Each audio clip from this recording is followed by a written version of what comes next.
निखिल सानप को गणेश विसर्जन के दिन 3 लोग मिलने आए थे। मरने के पहले निखिल सानप 3 उंगलियों का इशारा कर गया। ये 3 लोग वही हो सकते हैं जिन्होंने उसे मार डाला। अगर ये तीनों किराए के हत्यारे हैं तो इन्हें ढूंढ निकालना मुश्किल नहीं है। लग जाता हूँ निखिल सानप के ऑफिस के बाहर और बाकी जगह। हिमांगी और राजीव सानप के एरिया में फैल जा, एक एक से पूछताछ करो, कुरे दो। ठीक है मैडम, समझ लो। अरे कमाल है, इस सब के बीच में ये मसला कहाँ से उठाया आप लोगों ने? तुम्हारे सगे छोटे भाई निखिल सानप का मर्डर हुआ है, वो भी एक सोची समझी साजिश के तहत। मसला तो उठेगा, बस हमें हमारे सवालों के जवाब चाहिए। हे बघा, आमचे बाबा गरम दिमाग वाले हैं। म्हणजे अभी उतना नहीं, पर पहले एकदम परशुराम वाला गुस्सा था। तो एक बार ऐसे ही गुस्से का दौरा गिरा और उन्होंने ले लिया वो फैसला। तुम्हारे घर से हमारा थाना 20 मिनट की दूरी पर है और आज कोई विसर्जन भी नहीं। तुरंत हमारे थाने पहुंचो। हो, अगर ये उस राहुल केंद्रे की ही चुगली है, उसने पुलिस के दिमाग में जहर भर दिया होगा। तुम दोनों ये गंगा जमुना बहाना बंद कर दो। मैंने कहा ना कि मैंने कुछ नहीं किया है, ये उन लोगों की चाल है मुझे फंसाने की। वो पुलिस वाली मैडम बोल रही थी कि जिस एरिया में निखिल दादा का कत्ल हुआ उस शाम आप वही थे। वहां पर आधी भिवंडी थी विसर्जन में डांस करती हुई, तो वो सारे लोग शामिल थे क्या इस मर्डर में? तो हिमांगी ने ऐसा क्यों बोला कि निखिल ने तेरा नाम लिया था? हे बगाई, एक तो हेमांगी वहीनी ऐसा बोल रही है कि निखिल ने ऐसा बोला वैसा बोला, पर मुझे तो ऐसा लग रहा है ना कि हेमांगी वहीनी ये सब खुद से बोल रही है, वो भी राजू भाऊ के कहने पर। इन लोगों की ना मुझे फंसाने की चाल है ये सब। हे बगा, जो है वो सच सच बोल देना। अगर मैं और कुछ क्यों बोलूंगा? आई, मैं चलता हूँ। सांभाळून जा। हो।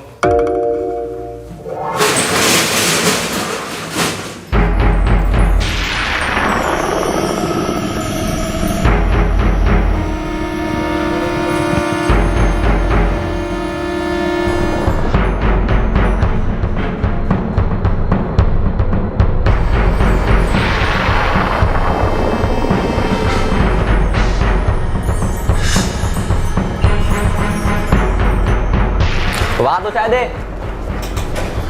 और एक यहाँ चाय लगा।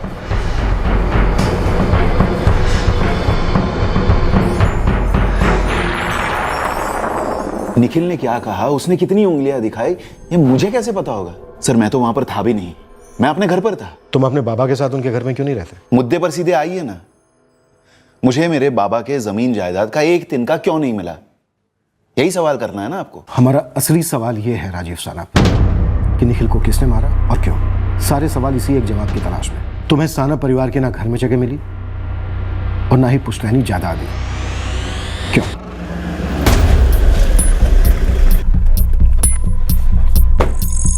वो जो निखिल भैया की पत्नी है ना, वो बहुत आया करती थी दुकान पे। क्या कोई और भी थी जो यहाँ पे आती थी? वो सब तो हमको नहीं मालूम। तुझे नहीं पता तो किसे पता है? अगर किसी को पता होगा तो वो है प्रवीण। काहे कि राहुल सेठ के अलावा परवीन ही गले बैठता था। राजू के बारे में सवाल क्यों पूछ रही है? उसका हाथ है क्या इसमें? क्या उसका हाथ हो सकता है शांताराम जी?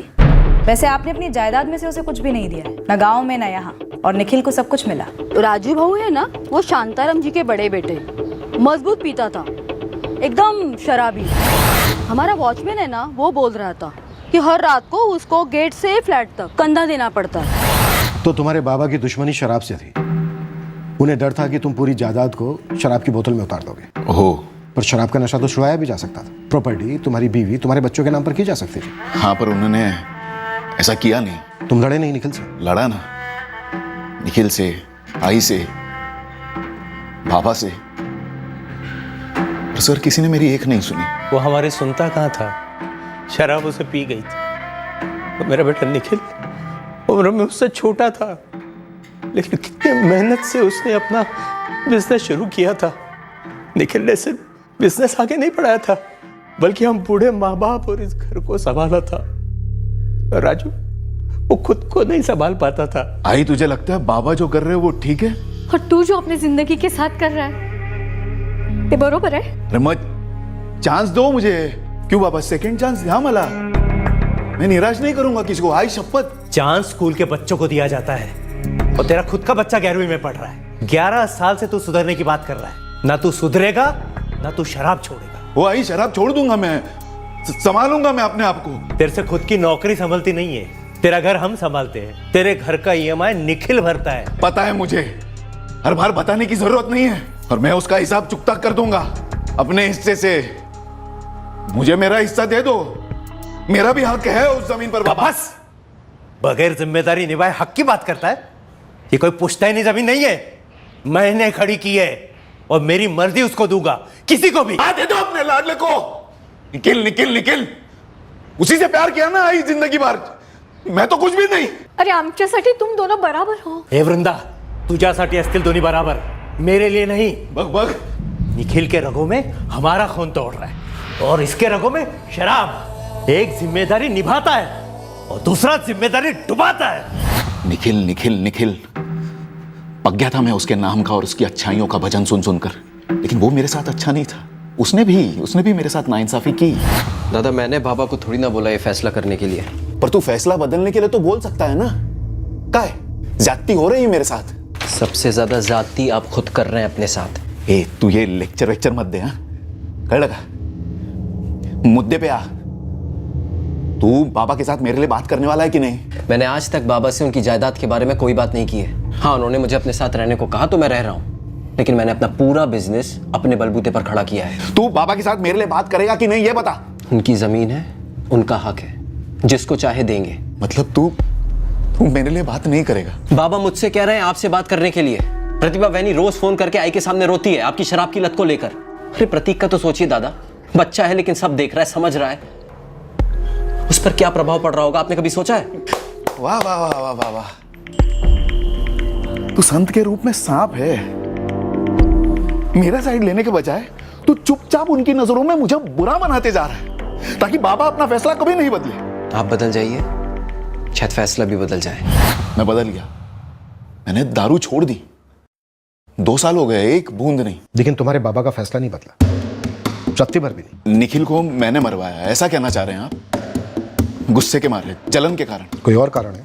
सर, होने को बहुत सारे कारण हो सकते हैं, पर सिर्फ एक कारण की वजह से आपके सारे कारण झूठे साबित होंगे, और वो ये है कि निखिल मेरा छोटा भाई था। हमारे बीच में जो गुस्सा था, जितनी जलन थी, उस सबको मिलाकर जितना बनता है ना सर, उससे दुगना प्यार था। तुम लोगों के इस प्यार के बारे में ना तो किसी ने हमसे कुछ कहा और ना ही हमने सुना। सर, हेमांगी ने कहा कि निखिल ने राहुल बोला और 3 उंगलियों से इशारा किया, वो भी किसी ने देखा नहीं ना सुना, आपने मान लिया। उसने राहुल यादव का नाम लिया, ये हमने माना नहीं, सुना। तुमने राहुल केंद्रे का नाम लिया, ये भी हमने माना नहीं, सुना है। सर, राहुल केंद्रे का नाम लेने के पीछे मेरे पास ठोस कारण था। वो वहां काम करता था और अचानक वहां से चला गया। राजीव, अब तो तुमने शराब भी छोड़ दी, तो निखिल के रास्ते से हट जाने से तुम्हारे बाबा का फैसला तुम्हारी तरफ होने का तगड़ा चांस है। ये जो मनगढ़ंत कहानी बुन रहे हैं ना मुझे फंसाने के लिए, वो पूरी तरह से फालतू है सर। आपको मैं गारंटी देता हूं, मेरे खिलाफ आपको कुछ नहीं मिलेगा। हाँ, पर इतना जरूर होगा कि जिसने भी ये साजिश की है ना, वो पक्का आपके हाथ से निकल जाएगा सर। नाम तो बताओ, कौन है वो? राजू? निखिल ने राहुल की जगह राजू तो नहीं कहा था? मैडम, हमने पहले ही कहा था कि हमने ठीक से कुछ देखा ही नहीं था। निखिल खून से लथपथ घर में आया और उसे इस हालत में देख के हम चौंक से गए थे। अब उसने क्या कहा, क्या इशारा किया, हमारे तो कुछ समझ में नहीं आया था ना। आपको किसने कहा कि उसने राजू कहा? मैं बस ऐसे ही पूछ रही थी वृंदा जी।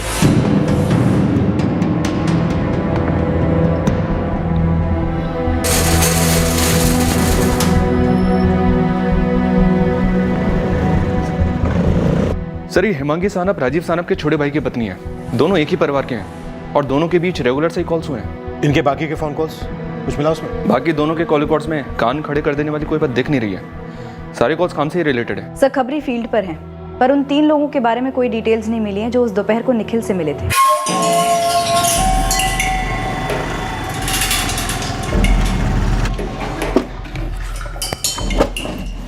हेमांगी, उस रात निखिल ने राहुल कहा था कि राजू।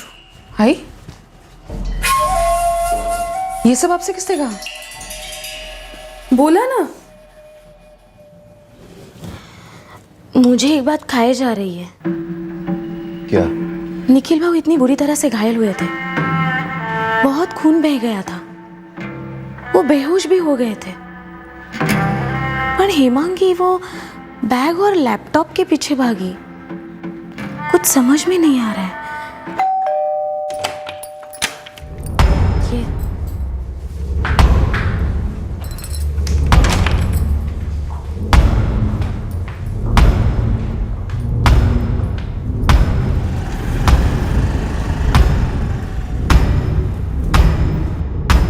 हेमांगी जी, शक कई लोगों पर है, हमें लिस्ट बहुत लंबी है हमारी। और इस लिस्ट में सबसे टॉप पे मेरा नाम है ना? ठीक है, मैं कबूल करती हूं कि मैंने आप लोगों से झूठ पे झूठ बोला। निखिल ने राहुल का नहीं, राजू का नाम लिया था, जो भाऊजी के घर का नाम है। राहुल यादव का नाम मैंने आप लोगों को गुमराह करने के लिए लिया था। और निखिल के मर्डर में मेरा हाथ है, इसलिए मैं उसको मरता छोड़कर बैग और लैपटॉप लेने के लिए निकल गई थी। खुश? मिल गया सच आपको? अब बताइए क्या करना है। पहले आप बताइए कि इसमें ड्रामा कितना है और हकीकत कितनी है? सर, हकीकत यह है कि मैं अपने पति की सिर्फ पत्नी ही नहीं, बिजनेस पार्टनर भी थी। हर एक क्लाइंट, हर एक ट्रांजैक्शन की मुझे भी उतनी ही खबर रहती थी जितनी कि निखिल को। सिर्फ इसलिए मैं चली गई थी क्योंकि गुम हुए पैसे हमारे नहीं, क्लाइंट्स के थे। उनकी जान बसी होती उन पैसों में। आपके पति की जान जा रही थी हेमांगी जी। मैं कैसे आपको समझाऊं कि मैं सोच भी नहीं सकती थी कि उसकी जान चली जाएगी। हाँ, मुझे मालूम था कि चोट गहरी है, पर मुझे लगा बाबा और भाऊजी हॉस्पिटल मैनेज कर लेंगे। लेकिन उस दिन, उस वक्त वो पैसे नहीं मिलते, वो बैग और लैपटॉप नहीं मिलता, तो अगले दिन टेंशन डबल हो जाती। सिर्फ इसलिए मैं तुरंत निकल गई। ये बात हजम नहीं हो रही। तो हाजमे की गोली खा लीजिए सर, और मेरे सामने सबूत रखिए कि मैं अपने पति का मर्डर क्यों करवाना चाहूंगी। मेरे पति, जो मेरे आखिरी दम तक मेरे पति रहेंगे। रही बात राहुल की, मुझे नहीं मालूम निखिल ने राहुल का नाम क्यों लिया, पर अस्पताल में जब आपने मुझसे पूछा तो मेरी जहन में राहुल यादव का नाम आया, सो मैंने बोल दिया। लेकिन आपने राहुल केंद्रे का नाम नहीं बोला। अरे मैं सोच ही नहीं सकती थी कि राहुल केंद्र निखिल के साथ ऐसा कुछ करेगा। और रही बात ये राजू वाली कि निखिल ने राहुल कहा या राजू, मुझे नहीं मालूम आपके कान किसने भरे, लेकिन मेरे कान कच्चे नहीं हैं। निखिल ने राहुल ही बोला था। अब ये राहुल केंद्रे है या राहुल यादव है, ये मैं नहीं जानती, लेकिन अगर आपको लगता है कि राहुल का नाम मैंने भाऊजी को बचाने के लिए लिया है और मेरे और भाऊजी के बीच में कुछ चल रहा है और इसके चलते हमने ये घिनौनी हरकत की है, तो माफ कीजिएगा, बहुत वक्त है आपके पास जाया करने के लिए। और शायद आप लोग असली कातलों को पकड़ना ही नहीं चाहते और हम सबको बकरा बना रहे। और कुछ हेमांगी जी? और कुछ तो बचा ही नहीं सर, बस आप असली कातलों को पकड़ लीजिए ताकि ये ना जानने का जो टॉर्चर है वो खत्म हो, बेवजह की शक बंद हो। अब तेरे पास केवल एक ही चारा है राहुल यादव। अपने 2 साथीदारों का नाम बता दे, पैसा और लैपटॉप कहाँ है वो बता दे, और ये बता निखिल सानप को मारने का असली कारण क्या था? कोई कारण ही नहीं है मेरे पास, ना असली ना नकली। आप मेरे दोस्त अनिल से क्वेश्चन ही कर चुके हैं। उसने आपको बताया कि हम कहाँ थे, क्या कर रहे थे, फिर बार बार ये सवाल क्यों? आखिर आप चाहते क्या है? राहुल तीसरे का नाम बोल। बहुत हो गया साहब, पहले आप 2 हफ्तों से मुझे यहां पर सड़ा रहे हैं। मैं आपको लास्ट टाइम बोल रहा हूं, निखिल को मैंने नहीं मारा है। जब अपने ही लोग पेट में छुरा भोंकने वाले तो बाहर के दुश्मनों की क्या जरूरत है? हेमांगी बहनी, ये सब ना आपका किया करा है, समझ लेना। हम लोगों को बुद्धू मत समझना।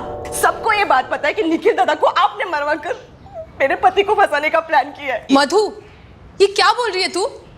मैं पहले बता चुकी हूं, मैंने पुलिस को सिर्फ इतना बोला था कि निखिल ने राहुल बोला है, ये कभी नहीं बोला था कि आप लोग राहुल केंद्रेला पकड़ा। तुम्हारे राहुल को फंसाकर क्या मिलेगा हमें? तुम्हें क्या मिलेगा तुम ही बताओ ना। ये सब तुम लोगों का क्या कराया है? मेरा बेटा सच कह रहा था, निखिल ने राहुल नहीं राजू कहा होगा, और राजू कौन है ये तुम लोग अच्छे से जानते हो। ये बात राहुल ने कही थी पुलिस को? राहुल ने सच बोला ना? कहीं ऐसा तो नहीं कि राजू भाऊ को बचाने के लिए अब एक नहीं 2 राहुल के नाम बता रहे हो? क्या चला तुम दोनों के बीच में? मधु बस, सुशीला लगाम दे अपनी बहू को। ओ मावशी, तुम्हाला ना मैं लिहून देते, इन दोनों के बीच में कुछ ना कुछ तो गंद मची है, इसलिए निखिल दादा को रास्ते से हटा दिया।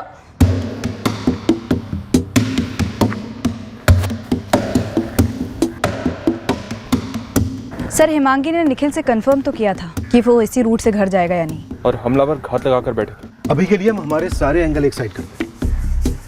विसर्जन के 10वें दिन के पहले, विसर्जन के 7वें और 5वें दिन निखिल ने यही रूट लिया था घर पहुंचने के लिए। ऐसा हेमांगी का कहना है। विसर्जन के 5वें और 7वें दिन पर भी वो उसी रूट से घर आए थे। अभी के लिए हेमांगी और राजीव के एंगल को एक साइड पार्क कर। समझो ये अटैक किसी अज्ञात गैंग ने किया हो। अभी रैंडम अटैक नहीं हो सकता। ए, इस गैंग को पहले से मालूम था कि निखिल के पास इतना हार्ड कैश है। बी, गैंग ने निखिल के मूवमेंट की बारीकी से स्टडी की थी, शायद विसर्जन के 7वें और 5वें दिन। 3 लोग कत्ल की दोपहर को ऑफिस आए जरूर थे। निखिल के ऑफिस में चाय और नाश्ता किया था। रिज्यूमी, ये वही 3 थे। अब पॉइंट सी ये है कि ये तीनों हत्यारे निखिल के साथ पहले से परिचित थे। आगे बढ़ो। आगे बढ़ने के लिए ऐसा कुछ खास है नहीं सर, क्योंकि हम लोग अभी तक इन तीनों की आइडेंटिटी को भी ट्रेस नहीं कर पाए। 3 प्लेट समोसे और 3 चाय भिजवा दे जल्दी। 3 प्लेट समोसा, 3 चाय, सब कुछ स्पेशल।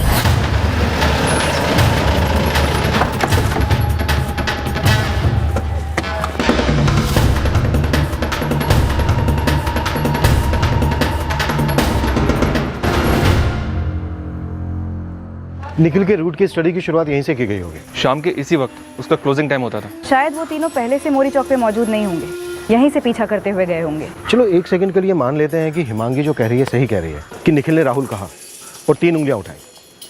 तो क्या राहुल यादव ने निखिल पर अटैक किया? पॉसिबल है सर। निखिल ने राहुल यादव को अटैकर्स में पहचान लिया होगा। या फिर ये राहुल अटैकर्स में नहीं था पर उनके साथ कनेक्टेड था। मतलब सर उसने 3 हमलावरों को इस चाय नाश्ते की दुकान में देखा होगा जो राहुल यादव की है। या शायद वो तीनों राहुल यादव की दुकान में काम करते होंगे।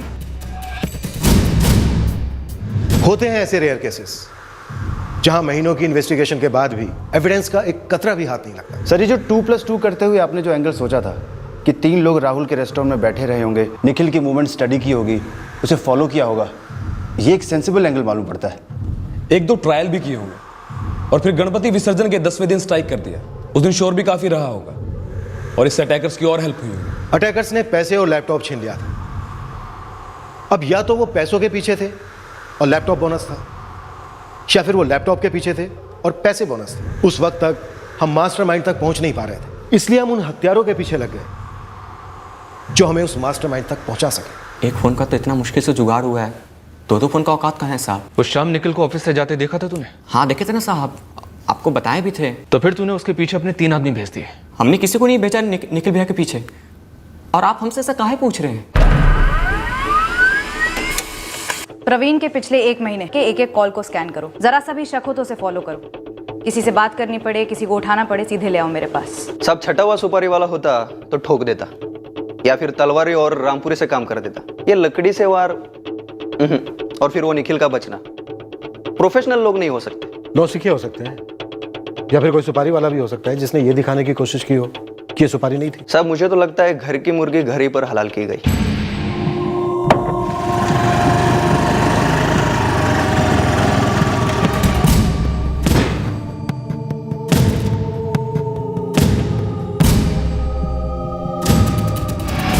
अटैकर जरूर थे, लेकिन सर हमें अभी तक ये नहीं पता कि उनका कोई मास्टरमाइंड था भी या नहीं। राजीव सानप का एंगल सबसे मुमकिन लगता है, पर कोई ब्रेक थ्रू नहीं है। वो इसलिए नहीं है क्योंकि सारे एंगल एक दूसरे की तरफ पॉइंट कर रहे हैं, कोई बाहर को पॉइंट ही नहीं कर रहा है, तो फिर कोई रास्ता ही नहीं बन रहा है। लेकिन अटैक तो हुआ है सर, और इस तरह के अटैक में आपस में फोन कम्युनिकेशन तो जरूर हुआ होगा। एक रास्ता है सर, थोड़ा मुश्किलात भरा है, लंबा है। इस वक्त एक पगडंडी, एक खुली खिड़की, छत में एक छोटा सा छेद भी मोर देन वेलकम है देशमुख। बोला क्या रास्ता सोच रहे हो? सर मर्डर वाले दिन का उस सारे रूट का डम डेटा निकलवाते हैं। सुरबाड़ा नाका जहां निखिल का ऑफिस है, वहां से लेकर मोरी चौक और तीर्थवाड़ी वाला रास्ता जहां निखिल पर अटैक हुआ। 10वें दिन का विसर्जन, हजारों लोगों के फोन ऑन रहे होंगे उस इलाके में, फिर भी कोशिश तो की जा सकती है। लग जाते हैं।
स्मिता, छत में छेद हुआ है, एक सिंगल मैचिंग मिली है शायद। सर 7:16 पे सुरबाड नाके से फोन किया गया था। सर 444567984 इसकी लोकेशन सुरबाड नाका की है जहां निखिल सानप का ऑफिस है।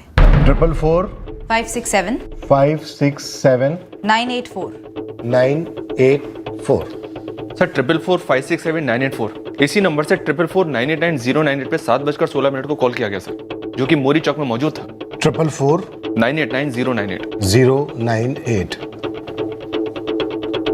7:16। इस नंबर की लोकेशन 7:28 पर सुरबाड़ नाका से निकलकर मौरी चौक पहुंचती है और इस नंबर से मिलती है। सर निखिल के इंस्ट्रूमेंट लोकेशन ट्रैकिंग के लॉग में उसकी लोकेशन 7:23 पर मोरी चौक पर थी। मतलब ये अनुमान लगाया जा सकता है कि अटैकर का ये नंबर निखिल के मौरी चौक पहुंचने के 5 मिनट बाद पहुंचा होगा, जहां पर यह नंबर पहले से मौजूद था। सर ट्रैकिंग चार्ट शो करता है कि ये तीनों नंबर, निखिल का नंबर और ये दोनों अज्ञात नंबर एक ही डायरेक्शन में मूव कर रहे हैं, मोरी चौक से तीर्थवाड़ी की तरफ। मोरी चौक इलाके में उस वक्त 2103 सिम कार्ड एक्टिव थे और उसमें से इस वक्त हमारे पास ये 2 हैं जो हमारे रडार पर है। सर इन दोनों नंबर की डिटेल्स की रिक्वेस्ट डाल दी गई है।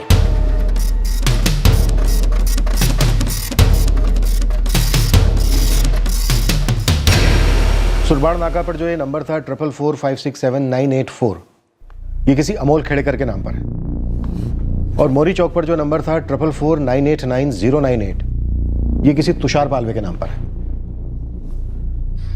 अमोल खेड़ेकर वाला नंबर 7:28 पर तुषार पालवे वाले नंबर को ज्वाइन करता है। सर ये दोनों आपस में रेगुलरली टच में रहे हैं, इसके सबूत इनके कॉल रिकॉर्ड्स में मिलते हैं। और ये किसी राकेश निगम के कॉल रिकॉर्ड है सर। राकेश निगम, तीसरी उंगली हो सकता है सर, ये रेगुलरली तुषार के कॉल रिकॉर्ड्स में दिखता है। और सर यही नंबर 444521322 अमोल के कॉल रिकॉर्ड्स में भी फ्लैश होता है। इसका मतलब दोनों के बीच में कॉमन है। 444521322 अमोल खेड़ेकर, तुषार पालवे और राकेश निगम, इन तीनों का एड्रेस भी है हमारे पास और फर्जी भी नहीं है। इन तीनों नंबर्स की एक एक डिटेल निकालो और इन तीनों नंबर्स को हिमांगी, राजीव और दोनों राहुल, प्रवीण, इनके नंबर्स के साथ स्कैनिंग करते हैं और ऑफ कोर्स निखिल के नंबर के साथ, और अगर जरूरत पड़े तो पूरे 1 साल की डिटेल्स निकालो।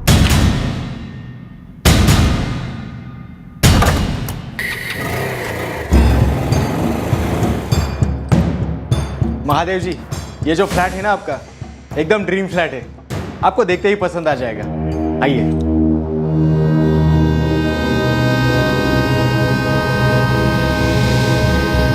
देख मधु, पहले ही मेरा दिमाग सटका हुआ है, अब तू भी मुझ पे शक करेगी ना तो मेरा कंट्रोल खत्म हो जाएगा। हमारे कंट्रोल का भी तो सोचो, हम पे क्या बीत रही है। राहुल, पुलिस वाले आपको क्यों छोड़ नहीं देते? देख, मेरे जले पे ना तू चाट मसाला मत छिड़क।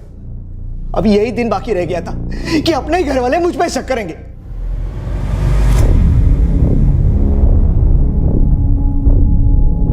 आपको हमारे रूल्स पता है ना, ठीक है? जहाँ पे क्रॉस किया वहाँ पे साइन कर दीजिए।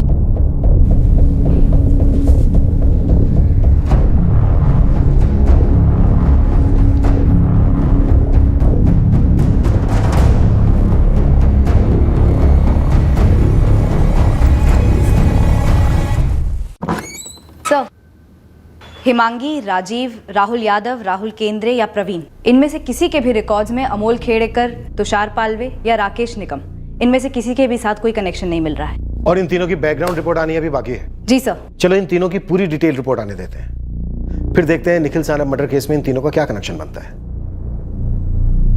या फिर नहीं बनता है। साहब number 1 connection Amol Khedekar, DTP की दुकान में काम करता है। साहब नंबर 2 कनेक्शन राकेश निगम, स्टेट एजेंट के पास काम करता है, लोगों को घर वर दिखाता है। लेकिन ये राकेश निगम तो तीसरा है ना, बीच का दूसरा कहाँ गया? तुषार पालवे। ये तुषार पालवे ही आपकी केस क्लोज करेगा सर जी, यही मेन मुद्दा है आपका। हिस्ट्री शीटर है। डोंबिवली की रायपाड़ा में इसने धूम मचा के रखी है। History sheeter? डोंबिवली थाने में हिस्ट्री है इसकी। बड़े साहब, आप उनको एक पंटर बोला, हाल ही में ये तुषार बहुत शाइनिंग मार रहा है। शाइनिंग म्हणजे? जब किसी की जेब भरी हो वो शाइनिंग मारता है, दिखावा। ये तुषार क्या दिखावा कर रहा था?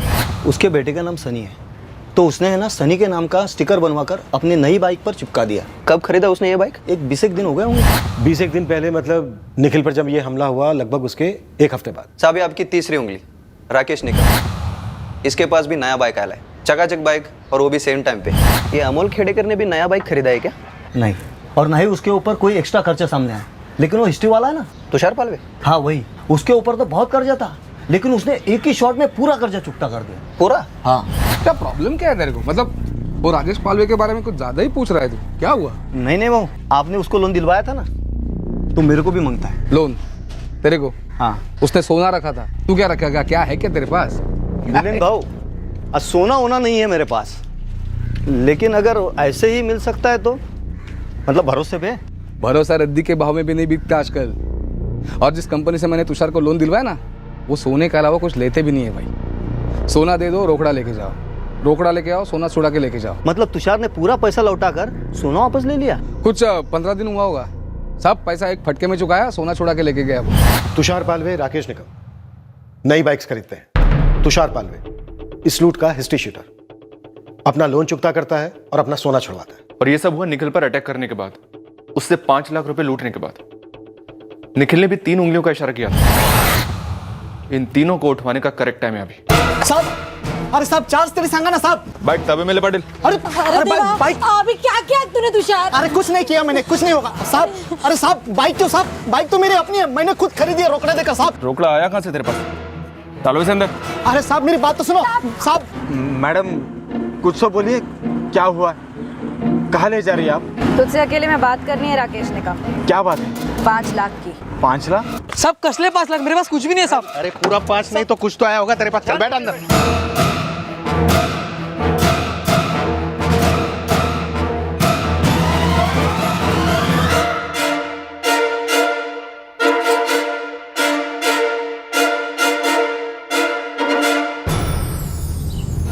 देखो भाई लोग, टेंशन नहीं लेने का, हम लोग सेफ हैं। हम तक पुलिस इस जन्म में तो आने से रही, तो नॉर्मल रहने का। विक्टिम निखिल सानप ने 3 उंगलियों का इशारा किया था। 3 उंगलियां इन्हीं तीनों को रिप्रेजेंट कर रही थी शायद। पर राहुल का क्या? विक्टिम ने 3 उंगलियों का इशारा करने से पहले राहुल भी तो बोला था, वो कनेक्शन मिसिंग था। बिल्कुल मिसिंग था। पर हम हमारी बेसिक थ्योरी पर वापस लौटे कि निखिल सानप की मूवमेंट्स की स्टडी की गई थी बारीकी से। राहुल यादव के रेस्टोरेंट से? करेक्ट। उस दिन मैं मोरी चौक पे क्या कर रहा था, मतलब मुझे कुछ याद नहीं है साहब, कुछ काम होगा मेरा। काम ही था निखिल सानप को मारने का काम। कौन निखिल सानप? नई बाइक? हाँ तो खरीदी ना सर मैंने नई बाइक। उसमें क्या? उसमें जो तूने डाउन पेमेंट फुल कैश में किया है, उतना कैश आया कहाँ से तेरे पास? क्या साहब कमाल करते आप भी, करोड़ों की थोड़ी ना बाइक है, धीरे धीरे करके मैंने पैसे जमा के रखे थे। तो निखिल के मर्डर से कितना कमीशन कमाया तूने? मैंने आपको पहले ही बोला है, मैं किसी निखिल विखिल को नहीं जानता। मैडम मैं सच बोल रहा हूँ, मुझे नहीं पता ये निखिल सानप है कौन। और तुषार पालवे, राकेश निकम, इनको भी नहीं जानता तू? ये दोनों मेरे दोस्त हैं। गणपति विसर्जन के 10वें दिन तू इन दोनों के साथ शाम 7:30 बजे मोरी चौक पर क्या कर रहा था? उसके पहले तू सुरबाड़ नाके पर था, निखिल सानप के ऑफिस के बाहर। ये बात मैं हवा में नहीं कह रही हूँ, तुषार और राकेश ने मुझे बताया। सब उगल दिया उन लोगों ने। राकेश तो यहाँ तक कह रहा था कि ये सारा तेरा प्लान है, तूने वो लकड़े का इंतजाम किया और तूने निखिल का सर फोड़ा। क्या? हाँ, वो तो ये भी बोला कि ये सब तुमने 5 लाख रुपए के लिए किया जो निखिल सानप से लूटे। अमोल, तेरा गेम खत्म। इधर देख, निखिल सानप को क्यों मारा? 5 लाख रुपए के लिए। 5 लाख? हाँ 5 लाख। तुषार ने हमें ऐसा बताया। क्या? यही कि बैग से तुझे 5 लाख रुपए मिले, ऐसा तूने तुषार को बताया। पर साहब तुम तीनों ने जो झूठ वूठ बोलने की प्लानिंग की थी ना, वो सब चौपट हो गई। गद्दारी थोक के हिसाब से शुरू हुई है। तुषार कह रहा है कि तूने लकड़े से वार किया और अमोल कह रहा है कि तुषार ने निखिल को मारा। अब तू या तो एक और झूठ बोल दे या चुपचाप सच बोल दे। टाइम और ठुकाई दोनों बचेंगे। ठुकाई आप लोग किस लिए करते हो साहब? कुछ निकलवाने के लिए ना। लेकिन मैंने तो ये नाम निखिल सानप या जो भी है आज फर्स्ट टाइम सुना है साहब। तो क्या उगलेगा मेरे अंदर से? सिर्फ खून, जो आप लोगों को कोर्ट में भारी पड़ सकता है साहब। पुलिस को कोर्ट की धमकी देकर एक हिस्ट्री शीटर होने की इज्जत रख ली तूने। वैसे तो कोर्ट यहाँ से 1 ही किलोमीटर दूर है, पर तुझसे ना कई मीलों दूर है। ये लॉकअप हमारा बहुत बड़ा है, जहाँ तेरे दोनों साथी अमोल और राकेश पूरी तरह से फड़फड़ा रहे हैं इस वक्त। 2-4 थप्पड़ों में रो दिया साले। तेरी पूरी हिस्ट्री बताई, ये भी बताया कि तेरी पुरानी बाइक का इस्तेमाल किया गया था।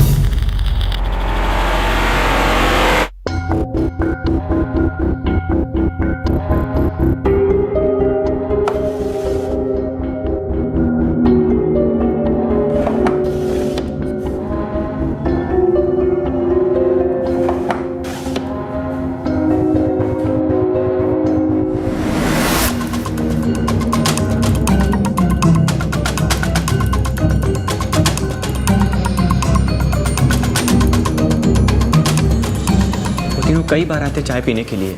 2-3 हफ्तों से लगभग वो रोज आते थे, चाय पीते थे, नाश्ता करते थे और फिर चले जाते थे।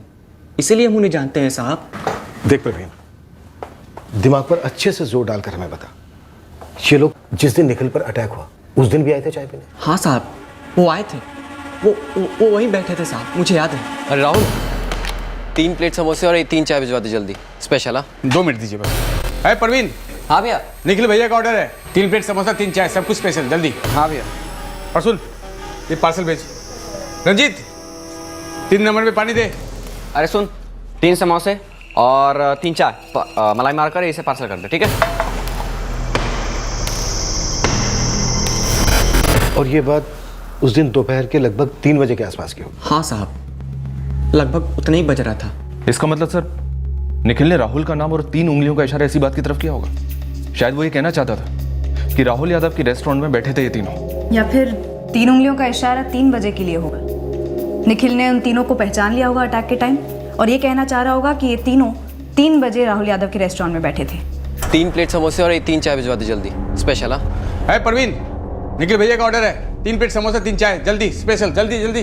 हम सिर्फ अंदाजा लगा सकते हैं कि निखिल ने उन्हें देखा या नहीं देखा चाय पीते, लेकिन इतना जरूर है सर, इस राहुल यादव की दुकान और इन तीनों के बीच के कनेक्शन को निखिल ने हाईलाइट जरूर किया, जितना हो सके उतना। हमारे हाथ में अब 3 सस्पेक्ट जो 100% हमला बने। अब हमें उन तीनों से ये बुलाना है कि एग्जैक्टली क्या हुआ था और मास्टरमाइंड कौन है इस साजिश का। साहब, वो अमोल खेड़ेकर, पतलून गीली कर दी उसने, बोल रहा है सब कुछ बोलने के लिए तैयार है। स्टोर रूम से दूसरी पतलून दोस्त साले तैयार करो कबूलनामे। साहब वो 5 लाख नहीं थे। ज्यादा थे? नहीं साहब, कम थे, 3 लाख थे साहब। 3 का तीनों में बंटवारा, सबका 1-1 लाख।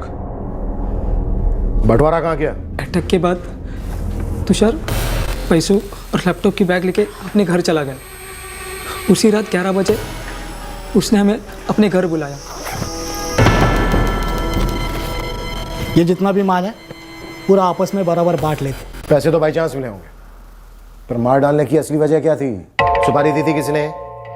तुम तीनों में से दुश्मनी थी उसके साथ किसी की, या फिर कोई लड़की वड़की का चक्कर था? साहब मैं सच बोल रहा हूँ साहब, हम सिर्फ उसको लूटने गए थे, मर्डर वर्डर का कोई इरादा नहीं था साहब।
तो 2 हफ्तों से तुम तीनों राहुल यादव की दुकान पर बैठकर निखिल सानप की फील्डिंग कर रहे थे? हाँ साहब, हम उसका पीछा ही कर रहे थे। हमने देखा 5वें और 7वें दिन उसने मोरी चौक का रास्ता लिया। फिर हमने अंदाज़ा लगाया कि 10वें दिन भी ये उसी रास्ते से जाएगा।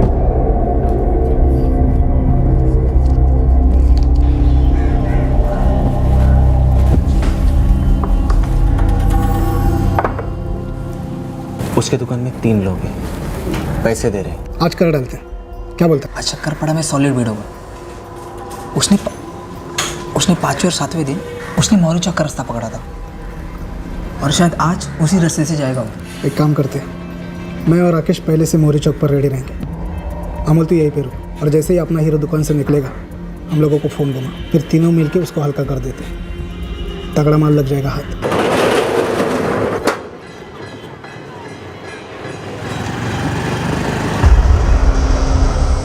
निकल गए रे हीरो। पैसे लूटे तुम लोगों ने, लेकिन मर्डर कौन करवाना चाहता था? तुषार ने मुझे बुलाया फ़ोन करके, बोला पैसा है करके, पर साहब मुझे इतना ही मालूम था कि लूटने का प्लान है, पर मर्डर वर्डर का कोई प्लान है मुझे बिल्कुल नहीं मालूम था साहब, सच बोल रहा हूँ। पर जिस दिन मैंने और राकेश ने अखबार में पढ़ा की निखिल सानपची हॉस्पिटलमध्ये मृत्यू झाली, आई शपथ साहब, हम दोनों की साहब। देखो भाई लोग, टेंशन नहीं लेने का, हम लोग सेफ हैं। हम तक पुलिस इस जन्म में तो आने से रही, तो नॉर्मल रहने का। मर गया वो निखिल सानप। हम सब भी एक दिन मर जाएंगे, तो क्या करें, टाइम टाइम की बात है। अरे पर उसकी मौत हमारे सर पे आएगी ना, तब क्या करने का? कुछ नहीं करेंगे। पहली बात तो ये मर्डर है ही नहीं, और दूसरी बात हमारा नाम आने का चांस ही नहीं। देख राकेश, अमोल कोर्ट में अपना जुर्म कबूल करने और तुम दोनों के खिलाफ गवाही देने के लिए तैयार हो गया। मर्डर और जो कैश तुम लोगों ने लूटा, वो कोर्ट में हमारी तरफ से इसका गवाह होगा। सिर्फ लूट? क्योंकि मारने वारने का तो हमारा प्लान ही नहीं था। मारने वारने का प्लान नहीं होता ना तो उसे मारते ही नहीं। सर पे भारी लकड़े से कई बार मजबूती के साथ सिर्फ मारने के लिए हो सकते हैं, सिर्फ मर्डर करने के लिए। सर वो बैग छोड़ ही नहीं रहा था, इसीलिए कई बार करने पड़े। तुम 3 लोग मिलके बैग नहीं छुड़ा पा रहे थे? किसको बचाने की कोशिश कर रहा है? सीधे सीधे बोल कि कौन चाहता था कि निखिल सानप मर जाए। यार सोना ही तो गिरवी रखा है ना, छुड़ा लेगा जल्दी। कैसे छुड़वाऊंगा यार, एक तो ब्याज पे ब्याज चढ़ रहा है, ऊपर से बच्चा हुआ तो काफी टाइम से बड़ा हाथ भी नहीं मारा। मेरे पैसे के सॉलिड वांदे चल रहे यार। अब मेरा ही देखना, इतने सालों से दलाली कर रहा हूँ सेठ के पास, चिंदी जैसे कमीशन देता है मेरे को। दिन रात यही सोचते रहता हूँ कब खुद की स्टेट एजेंसी खुलेगी। अच्छा सुन, तू ये बड़ा हाथ बोलता है, वो कितना बड़ा होता है? ऐसा कुछ फिक्स नहीं होता रे, हाथ मारने के बाद पता चलता है क्या लगा हाथ को। एक आदमी है, पैसे ट्रांसफर का काम करता है। मैंने खुद अपने सेठ के पैसे 3-4 बार ट्रांसफर करवाए। कौन है? निखिल सानप नाम है, यही सुरबाड़ नाके पे ऑफिस है उसका। दुकान लूटनी है? अरे नहीं, बहुत भरी हुई जगह है वो। तो फिर? पिछले हफ्ते शाम 6 के आसपास मैं मेरे सेठ के 25,000 जमा करने गया था। वो रोकड़ा उसने अपने बैग में रखा और उस बैग में बहुत सारा रोकड़ा था, कम से कम लाखों तो होंगे। वो अपनी बैग साथ में लेकर दुकान बंद करके स्कूटर पे चला गया। तुषार ने कहा और एक आदमी लगेगा, तो हमने अमोल को लाया। सर हम तीनों ने मिलकर पूरी प्लानिंग की थी, मगर वो प्लानिंग में एक बार भी जान से मारने का जिक्र विक्र भी नहीं हुआ था। तो तुम लोगों को पहले से पता था कि बैग में 5 लाख रुपए होंगे? लाखों होंगे पता था, लेकिन कितने वो नहीं था। सर वो बैग में 5 नहीं 4 लाख थे। तू बोल रहा है 4 लाख थे, अमोल बोल रहा है 3 लाख थे। ये क्या प्लानिंग हुई?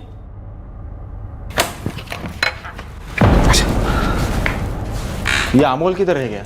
वो आ जाएगा, तू बैठ।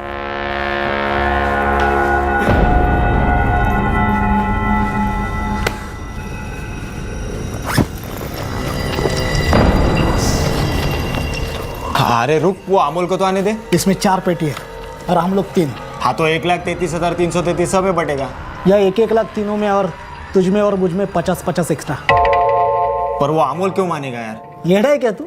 उसको कौन बताएगा? बोल देंगे बैग में 3 ही थे। सुन, तेरा और मेरा आइडिया था, पूरा काम हम दोनों ने किया।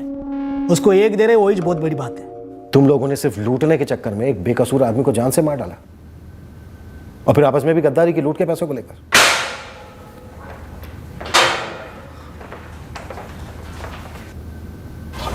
साहब अब हम तुझसे कुछ पूछेंगे नहीं, बस कोर्ट में ये अर्जी देनी है कि तेरी जमानत ना हो। साहब उसका मरने का एक्सीडेंट था साहब, उसको मारने का इरादा नहीं था हमारा कुछ। साहब वो मर्डर की जगह एक्सीडेंट का केस बनवा दो ना।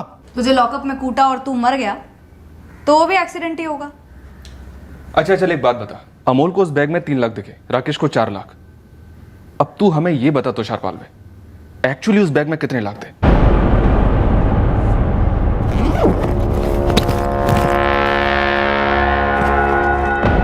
$5 लाख थे साहब। तो 1 लाख रुपए तूने अपने लिए पहले से ही निकाल के रख लिए थे? हाँ। और निखिल का लैपटॉप बेचा क्या?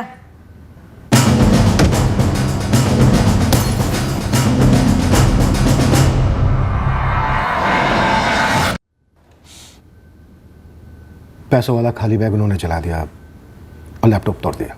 मतलब सर ऐसे ही बस लूटने के लिए उन्होंने अटैक किया? जी, लेकिन निशाना बनाकर, पूरी प्लानिंग के साथ। निखिल ने जो कहा राहुल और 3 उंगलियों का इशारा किया, वो बिल्कुल सही था। शायद निखिल के कहने का मतलब था कि राहुल यादव की दुकान पर बैठे 3 लोगों ने उस पर अटैक किया। हालांकि ये बात कभी 100% कंफर्म नहीं हो पाएगी। हो सकता है निखिल ने उन्हें कई बार वहां बैठे देखा हो, जहां पर बैठकर वो निखिल पर नजर रख रहे थे।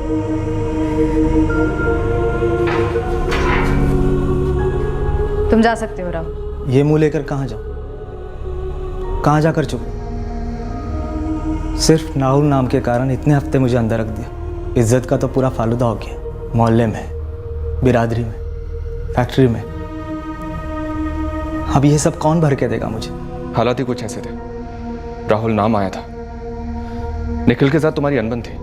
अब आप 2-3 दिन हमारे रेस्टोरेंट में आके बैठो, देखो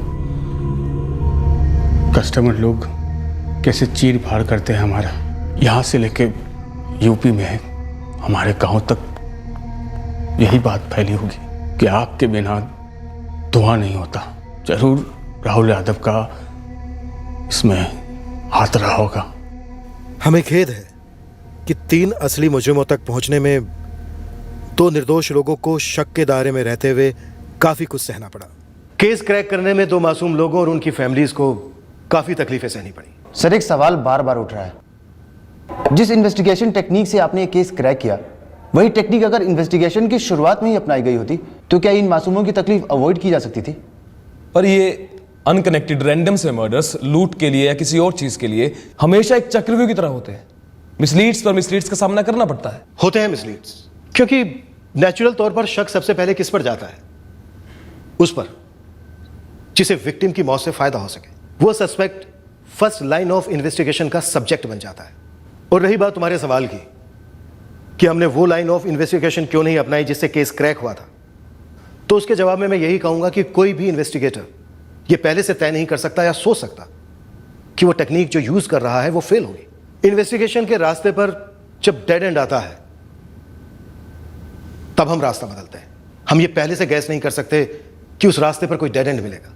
इन्वेस्टिगेशन एक पहाड़ पर चढ़ने जैसा होता है। आप स्टेप बाय स्टेप, पड़ाव दर पड़ाव उस पर जाते हैं, पर किसी भी स्टेप पर यह इरादा आपका कभी नहीं होता कि किसी इनोसेंट को कोई तकलीफ पहुंचे।